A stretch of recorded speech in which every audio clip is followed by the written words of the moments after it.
नमस्कार दोस्तों, 21 अप्रैल 2019 में श्रीलंका में इकोनॉमिक क्राइसिस होता है। तो जब 1948 में श्रीलंका ब्रिटिश से आजाद हुआ था तो तब से 75 साल के बाद श्रीलंका में इकोनॉमिक क्राइसिस हुआ और इस इकोनॉमिक क्राइसिस को करीब 3 साल 10 महीना का टाइम हो चुका है। तो आज हम इस वीडियो में श्रीलंका की इकोनॉमिक क्राइसिस को फुल एक्सप्लेन करेंगे और इकोनॉमिक क्राइसिस के बाद प्रेजेंट टाइम में श्रीलंका में क्या क्या सिचुएशन क्रिएट हुआ है आज हम इस वीडियो में भी डिस्कशन करने वाले हैं। तो इस वीडियो को कंप्लीट देखना क्योंकि वीडियो बहुत ही इंफॉर्मेटिव होने वाला है।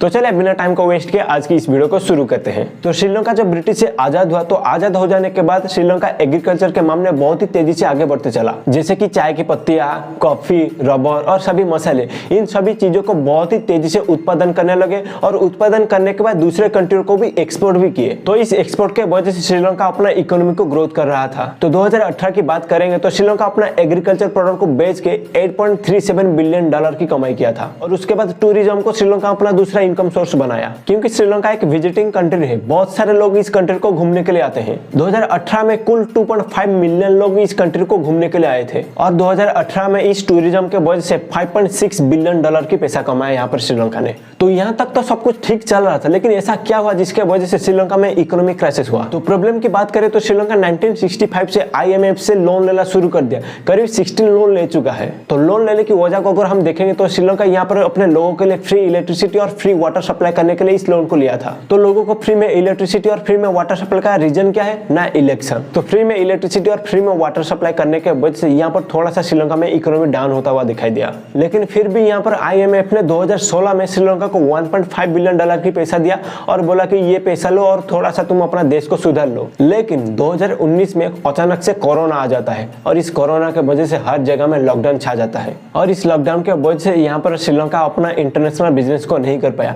इंटरनेशनल बिजनेस को छोड़ो, यहाँ पर कोई भी टूरिज्म भी नहीं हो सका। तो कोरोना की वजह से हर जगह लॉकडाउन पड़ गया है, तो यहाँ पर कैसे टूरिज्म हो सकता है? तो मैंने शुरुआत में बता दिया था कि श्रीलंका में सिर्फ 2 इनकम सोर्स है, एक होता है अपना एग्रीकल्चर प्रोडक्ट को बेच के और दूसरा होता है टूरिज्म से। और लॉकडाउन के वजह से श्रीलंका अपना चाय की पत्तियां, कॉफी और रबर और मसाला, ये सभी चीजों को दूसरे देशों के साथ बेच नहीं सका। तो लॉकडाउन के वजह से तो यहाँ पर टूरिज्म नहीं हो सका। तो टूरिज्म की बात करें तो यहाँ पर अप्रैल 2019 में श्रीलंका की एक चर्च में एक बम विस्फोट होता है और करीब 8 जगह में ये बम विस्फोट होता है। तो इस बम विस्फोट के वजह से यहाँ पर टूरिज्म के ऊपर थोड़ा सा प्रभाव पड़ता है, जिसके वजह से यहाँ पर श्रीलंका की फॉरेन एक्सचेंज रिजर्व पूरी तरह डाउन हो गया। प्रॉब्लम यहाँ पर खत्म नहीं होता है। 2021 में श्रीलंका की सरकार ये डिसाइड लिया कि वो अपने कंट्री में केमिकल फर्टिलाइजर को पूरी तरह बंद कर देंगे। तो उन्होंने ये डिसाइड किया कि वो अपना सभी एग्रीकल्चर फार्मिंग में ऑर्गेनिक फर्टिलाइजर को ही इस्तेमाल करेंगे।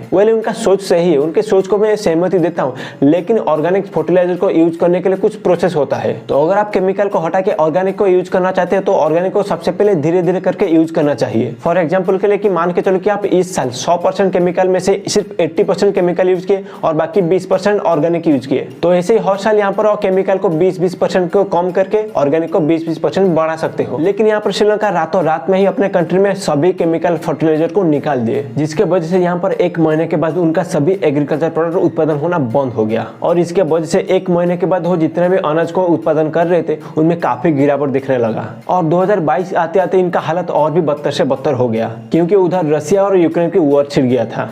आप अभी ये सोच रहे होंगे कि रशिया और यूक्रेन की वॉर के वजह से यहाँ पर श्रीलंका का क्या नुकसान हुआ। रशिया और यूक्रेन के आसपास में जितने भी सारे कंट्री होते हैं वो सब श्रीलंका से चाय पत्ती को मंगाते थे और इन्हीं सभी देशों से ही ज्यादा से ज्यादा लोग श्रीलंका में घूमने के लिए आते थे। बट इस वॉर के वजह से इनका घूमना पूरी तरह बंद हो गया।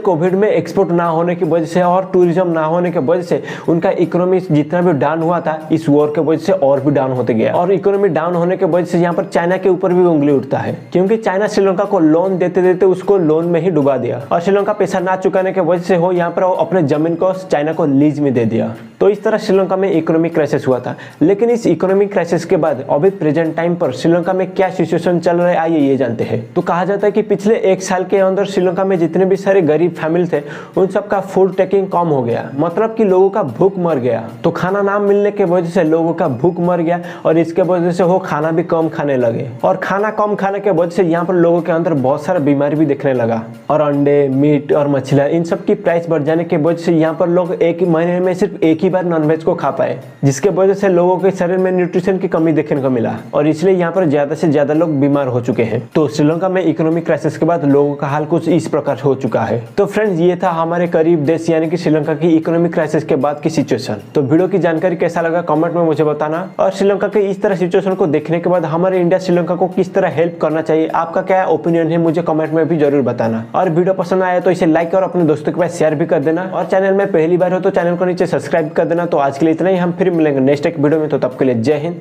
जय भारत।